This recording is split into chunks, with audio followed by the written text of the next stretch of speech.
Hello friends, इस video में हम आपके साथ प्लांट फिजियोलॉजी का ही एक और टॉपिक डिस्कस करने जा रहे हैं और वो है क्रेब्स साइकिल। पिछले वीडियो में हमने मैकेनिज्म ऑफ रेस्पिरेशन का एक फर्स्ट जो स्टेप होता है ग्लाइकोलाइसिस, वो आपके साथ डिस्कस किया था। ग्लाइकोलाइसिस में हमने ये देखा था कि एक ग्लूकोज मॉलिक्यूल के ब्रेकडाउन से दो मॉलिक्यूल पायरुविक एसिड के बनते हैं और वो प्रोसेस साइटोप्लाज्म के मैट्रिक्स में संपन्न होती है। उसका ही मैकेनिज्म में दूसरा जो स्टेप मैंने आपको बताया था वो था क्रेब्स साइकिल। ये क्रेब्स साइकिल क्या होता है और इसमें कौन कौन से चरण संपन्न होते हैं और इसका नेट रिजल्ट क्या होता है, ये सब हम इस वीडियो में आपके साथ डिस्कस करेंगे। तो आइए स्टार्ट करते हैं क्रेब्स साइकिल के बारे में। क्रेब्स चक्र या जिसे TCA साइकिल भी कहते हैं, यह अभिक्रियाओं का एक चक्रीय अनुक्रम होता है जिसके द्वारा पायरुविक एसिड का ऑक्सीडेशन होता है। वही पायरुविक एसिड जो अभी ग्लाइकोलाइसिस में हमने एंड प्रोडक्ट के रूप में बनते हुए देखा था। तो उस पायरुविक एसिड का ऑक्सीडेशन क्रेब्स साइकिल के माध्यम से होता है। इस चक्र की खोज हैंस ए क्रेब्स ने की थी। इसी के आधार पर इसका नाम दिया गया है क्रेब्स साइकिल। यह चक्र ऑक्सीशोषण करने वाले सभी प्लांट्स, एनिमल्स और माइक्रो ऑर्गेनिज्म में पाया जाता है। ग्लाइकोलाइसिस में हमने बताया था कि वो सभी ऑक्सी और अनऑक्सी दोनों प्रकार के शोषण करने वाले जीवों में पाई जाती है, लेकिन जो क्रेब्स साइकिल है वो केवल ऑक्सी शोषण करने वाले डिफरेंट प्लांट, एनिमल्स और माइक्रो ऑर्गेनिज्म में पाया जाता है। इस चक्र का प्रमुख कार्य एसिटिक एसिड के ऑक्सीकरण से एनर्जी प्रोड्यूस करना है। इसके द्वारा भी मुख्य रूप से जो इसका प्रमुख कार्य है वो एनर्जी प्रोड्यूस करना है एसिटिक एसिड के ऑक्सीकरण से। अब ये जो एसिटिक एसिड है वो पायरुविक एसिड के ऑक्सीकरण से बनता है तथा कोएंजाइम A के रूप में क्रेब्स साइकिल में एंटर करता है। इस तरह यह चक्र कैटाबॉलिक रिएक्शंस का एक चक्र है, लेकिन इस चक्र में कुछ मध्यवर्ती पदार्थ भी उत्पन्न होते हैं। इंटरमीडिएट कंपाउंड्स भी इस चक्र में कुछ उत्पन्न होते हैं जो कि प्रोटीन्स और न्यूक्लिक एसिड्स के बायोसिंथेसिस में प्रयुक्त होते हैं। इस चक्र में बनने वाले कुछ ऐसे इंटरमीडिएट कंपाउंड्स भी बनते हैं जो आगे जाके न्यूक्लिक एसिड्स और प्रोटीन्स के बायोसिंथेसिस में प्रयुक्त होते हैं। इसके अलावा ग्लूकोज के टूटने से निर्मित जो पायरुविक एसिड था, जो हमने पिछले वीडियो में आपको बताया था, वो पायरुविक एसिड सीधे ही क्रेब्स चक्र में एंटर नहीं करता, बल्कि यह एक CO2 अणु को रिलीज कर एसिटिक एसिड में कन्वर्ट हो जाता है। एसिटिक एसिड में ये कन्वर्ट हो जाता है। इसमें से एक CO2 मॉलिक्यूल रिलीज हो जाता है और ये एसिटिक एसिड में कन्वर्ट हो जाता है। यह अभिक्रिया pyruvic acid D carboxylase enzyme की प्रेजेंस में संपन्न होती है तथा इसे और संपन्न करने के लिए thymine pyrophosphate, TPP, lipoic acid और कोएंजाइम A की आवश्यकता होती है। तो ये ब्रीफ इंट्रोडक्शन आपके सामने हमने रखा है क्रेब्स साइकिल का।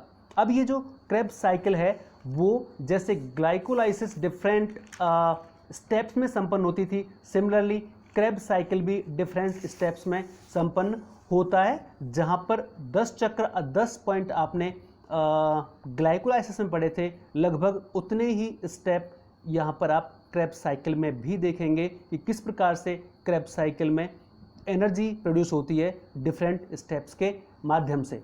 तो यहाँ पर इसके अलग अलग स्टेप्स हैं जिनको मैं एकदम सिंपल वर्ड्स में आपके सामने रखूँगा। कुछ पॉइंट्स जो यहाँ पर आपको स्क्रीन पर नज़र आ रहे हैं वो आप देख पा रहे ही हैं, लेकिन इनको सिंपल वर्ड्स में कैसे एक्सप्लेन किया जा सकता है वो हम एक एक करके ब्रीफ में आपके सामने देखेंगे। तो जो पहला स्टेप है इसमें एसिटाइल कोएंजाइम A जो कि अभी बना था, एसिटाइल कोएंजाइम A सबसे पहले क्या है कि पायरुविक एसिड जो होता है वो एसिटाइल कोएंजाइम A में कन्वर्ट होता है और ये एसिटाइल कोएंजाइम A माइटोकॉन्ड्रिया में पाए जाने वाले ऑक्जेलो एसिटिक एसिड से संयुक्त होता है, उससे रिएक्ट करता है और बनाता है सिट्रिक एसिड और इसके साथ साथ कोएंजाइम A इसमें से रिलीज हो जाता है।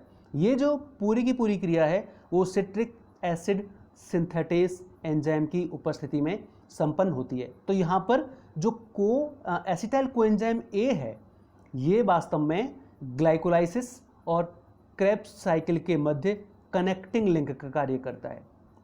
ग्लाइकोलाइसिस और क्रेब्स साइकिल के बीच कनेक्टिंग लिंक का कार्य करने वाला जो मॉलिक्यूल है वो है यहाँ पर कौन सा, एसिटाइल कोएंजाइम ए। और अभी एक मैंने पदार्थ का नाम लिया था ऑक्जेलो एसिटिक एसिड, जो माइटोकॉन्ड्रिया में पाया जाता है। इसका मतलब ये यहाँ पहले से ही आपको समझ लेना है कि जो क्रेब्स साइकिल है वो माइटोकॉन्ड्रिया में संपन्न होता है। जैसे मैंने आपको बताया था कि ग्लाइकोलाइसिस साइटोप्लाज्म के मैट्रिक्स में संपन्न होती है, साइटोप्लाज्म में संपन्न होती है, उसी प्रकार से जो ये क्रेब्स साइकिल है वो माइटोकॉन्ड्रिया में संपन्न होता है। तो पहले स्टेप में एसिटाइल कोएंजाइम ए और ऑक्जेलो एसिड की क्रिया से सिट्रिक एसिड बनता है और कोएंजाइम ए रिलीज हो जाता है। यह क्रिया सिट्रिक एसिड सिंथेटेस एंजाइम की उपस्थिति में संपन्न होती है। तो ये हुआ इसका पहला स्टेप।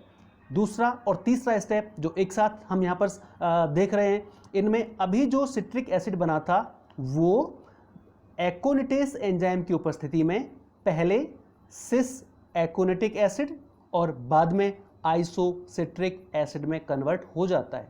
वापस सुनिए, सिट्रिक एसिड जो अभी पहले स्टेप में बना था ये एकोनिटेस एंजाइम की उपस्थिति में पहले सिस एकोनिटिक एसिड और बाद में आइसोसिट्रिक एसिड में कन्वर्ट हो जाता है। और ये जो तीनों के तीनों पदार्थ हैं वो इंटर कन्वर्जेबल होते हैं, आपस में एक दूसरे में परिवर्तित होते रहते हैं। इनकी जो मात्राएं होती हैं वो अलग अलग होती हैं। यहाँ पर जो अधिकांश मात्रा में पाया जाता है वो सिट्रिक एसिड ही होता है। आप देख रहे हैं आपके डायग्राम में 91% सिस एकोनिटिक एसिड लगभग 3% और आइसोसिट्रिक एसिड लगभग 6% होता है। तो यहाँ पर जो पहली क्रिया होती है जिसमें सिट्रिक एसिड सिस एकोनिटिक एसिड में बदलता है, इसमें वाटर मॉलिक्यूल रिलीज होता है, जबकि अगले स्टेप में जहाँ पर सिस एकोनिटिक एसिड आइसोसिट्रिक एसिड में कन्वर्ट होता है वहाँ पर इसमें एक वाटर मॉलिक्यूल ऐड होता है। इस प्रकार से ये दूसरा और तीसरा स्टेप संपन्न होता है जिसमें फाइनली हमारे पास प्राप्त हो जाता है आइसोसिट्रिक एसिड। इसके बाद अगले स्टेप में जो चौथा और पांचवा स्टेप आपको एक साथ दिखाई दे रहा है, यहाँ पर जो अभी बना था आइसोसिट्रिक एसिड ये पहले कन्वर्ट होता है ऑक्जेलो सक्सिनिक एसिड में, अर्थात पहले इसका डिहाइड्रोजिनेशन होता है ऑक्जेलो सक्सिनिक एसिड में और वापस से ये ऑक्जेलो सक्सिनिक एसिड डिहाइड्रोजिनेस हो जाता है अल्फा कीटो ग्लूटेरिक एसिड में।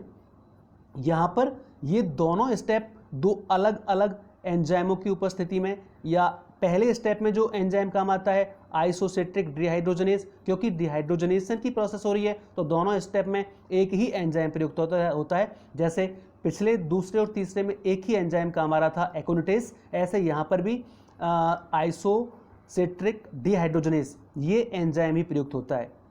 तो आइसोसिट्रिक डिहाइड्रोजनेस एंजाइम की उपस्थिति में पहले आइसोसिट्रिक अम्ल ऑक्जेलो सक्सिनिक अम्ल में और बाद में अल्फा कीटो ग्लूटेरिक अम्ल में एसिड में कन्वर्ट हो जाता है। यहाँ पर जो मेन बात ध्यान देने की है वो ये कि पहले स्टेप में आप डायग्राम में देख पा रहे हैं कि एक NADP NADPH2 में कन्वर्ट हो जाता है, अर्थात यहाँ पर एनर्जी मॉलिक्यूल फॉर्मेशन होता है। NADPH2 एनर्जी मॉलिक्यूल्स हैं जिनका उत्पादन यहाँ पर होता है। हमें इन स्टेप्स में ये ध्यान रखना है कि कौन कौन से स्टेप पर एनर्जी मॉलिक्यूल्स बन रहे हैं। ये इस चक्र की प्रमुख बातें हैं जो फाइनली आपको लास्ट में देखनी होती हैं। यहाँ पर पहले स्टेप में NADP NADPH2 में कन्वर्ट हो जाता है और दूसरे में डिकार्बोक्सिलेशन होता है जिससे CO2 बाहर निकलती है और फाइनली बनता है अल्फा कीटो ग्लूटेरिक एसिड।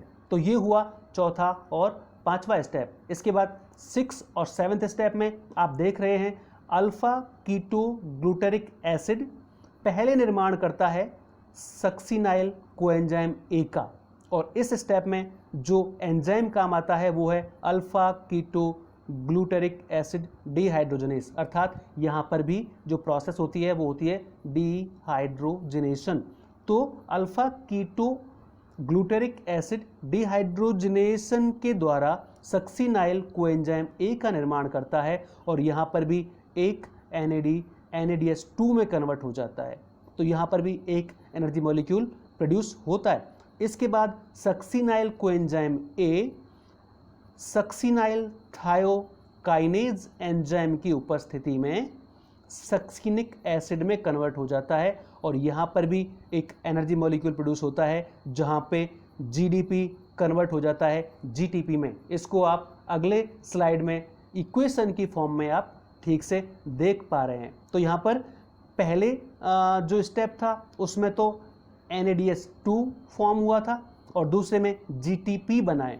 ये जो GTP जिसको गुआनोसिन ट्राइफास्फेट कहते हैं, इससे बाद में ATP का निर्माण हो जाता है। तो इस प्रकार से हमने छठा और सातवां स्टेप देखा जिसमें फाइनली हमें मिला सक्सिनिक एसिड। इसके बाद अगला स्टेप आप देख रहे हैं स्टेप नंबर 8। यहाँ पर जो सक्सिनिक एसिड है ये सक्सिनिक एसिड डीहाइड्रोजनेस एंजाइम की उपस्थिति में फ्यूमेरिक एसिड में कन्वर्ट हो जाता है।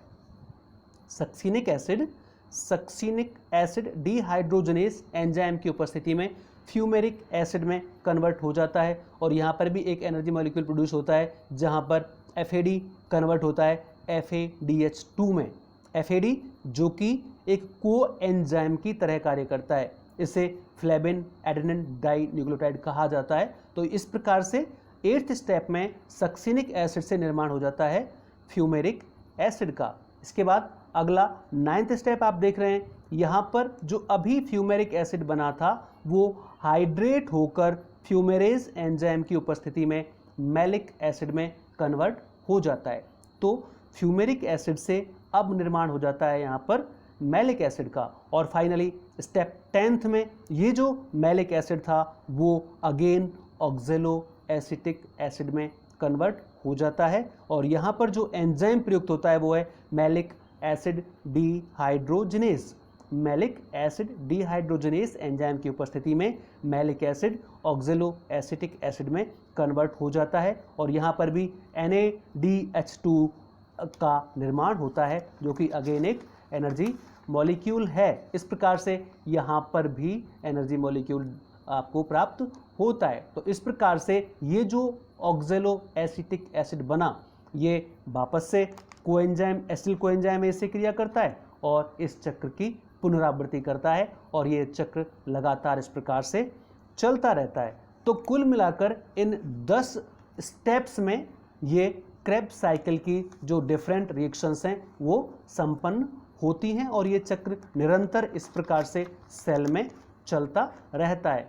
इसके बाद इसके कुछ मेन पॉइंट्स जो समराइज करके बताए गए। पहली बात तो इस डायग्राम में आप इस चक्र को देख रहे हैं, ये चक्र पूरा की पूरा किस प्रकार से संपन्न होता है। यहाँ पर डायग्राम में स्ट्रक्चरल फॉर्मूला भी दिए गए हैं, जरूरी नहीं है आप स्ट्रक्चरल फॉर्मूला से याद करें, आप इसके सिर्फ नेम लिख कर ही उनको याद कर सकते हैं। इस चक्र को आप पहले सिर्फ नेम लिख के उसको कंप्लीट करिए, एंजाइम्स कहाँ कौन सा काम आ रहा है वो, साथ में किस स्टेप पर कौन सा एनर्जी मॉलिक्यूल प्रोड्यूस हो रहा है, ये इन चीज़ों को आप इसमें एक बार ध्यान से देखिए और अपनी कॉपी में इसको बनाइए। कॉपी में बनाकर जब आप इसको ठीक से एक बार देखेंगे तो आपको ये डेफिनेटली पूरा की पूरा समझ में आ जाएगा। इस प्रकार से ये देखा जा सकता है कि TCA साइकिल में जो 2 कार्बन एसिटाइल कोएंजाइम ए के रूप में एंटर करते हैं, ऑक्सीकृत होकर CO2 बनाते हैं तथा एसिटाइल ग्रुप के हाइड्रोजन एटम को एंजाइम NAD और FAD को ट्रांसफर हो जाते हैं। जो हाइड्रोजन है वो NAD जिससे NADH2 बनता है और FAD जिससे FADH2 बनता है उसको ट्रांसफर हो जाते हैं। इस चक्र में स्टेप 5th और 6th पर, यहाँ पर जो हम चक्र देख रहे थे उसमें जो स्टेप नंबर 5th और 6th पर डीकार्बोक्सिलेशन रिएक्शंस होती हैं। यहाँ इन दोनों जो चरण हैं उनमें जो रिएक्शंस होती हैं वो डीकार्बोक्सिलेशन होती हैं, जिनमें 6 carbon compound oxalosuccinic acid 5 carbon compound alpha keto glutaric acid में कन्वर्ट हो जाता है और बाद में ये 4 कार्बन कंपाउंड सक्सिनिक एसिड में कन्वर्ट हो जाता है। तो इस प्रकार से यहाँ पर पहले 6 कार्बन कंपाउंड 5 कार्बन कंपाउंड में और फाइनली 4 कार्बन कंपाउंड जो कि सक्सिनिक एसिड है उसमें कन्वर्ट हो जाता है। ये समराइज रूप में आपको बता रहे हैं, बाकी स्टेप में सारी चीज़ें आपने बहुत क्लियरली देखी हैं। इसके बाद और इसमें एक दो पॉइंट आप देख रहे हैं कि स्टेप 4, 6, 8 और 10 ये 4 स्टेप्स हैं, इन पर डिहाइड्रोजिनेशन रिएक्शन संपन्न होती है। तो यहाँ पर पहले जो आपने देखा डी कार्बोक्सिलेशन, और इन स्टेप्स में जो कि 4, 6, 8 और 10 ये हैं, इन पर डिहाइड्रोजनेशन रिएक्शन संपन्न होती है, जिसके द्वारा 4 पेयर हाइड्रोजन एटम ट्रांसफर होते हैं। इनके द्वारा लगभग 4 पेयर्स हाइड्रोजन एटम ट्रांसफर होते हैं, जिनमें से 3 NAD के लिए और 1 पेयर FAD को ट्रांसफर हो जाता है। इसके अलावा एक पूरे चक्र में एक एनर्जी रिच कंपाउंड GTP भी बनता है। अब बताया था हमने आपको, एक एनर्जी रिच कंपाउंड जो कि GDP से कन्वर्ट होता है GTP में, GTP भी बनता है जो ATP के इक्विवेलेंट होता है। तो ये सारी की सारी जो प्रोसेस थी उसको संक्षेप में आपको बताने का प्रयास किया है। जिस प्रकार से ग्लाइकोलाइसिस को आपने एक स्टेप में पूरा की पूरा दर्शा दिया था, एक रिएक्शन में पूरा की पूरा दर्शा के बता दिया था, यहाँ इसको भी आप पूरे की पूरे रिएक्शंस को एक स्टेप में दर्शा सकते हैं, जो आपके स्क्रीन पर नीचे ही नीचे पूरा की पूरा इक्वेशन दिया हुआ है। इस प्रकार से ये इन डिफरेंट रिएक्शंस में आपका पूरा हो जाता है क्रेब्स साइकिल।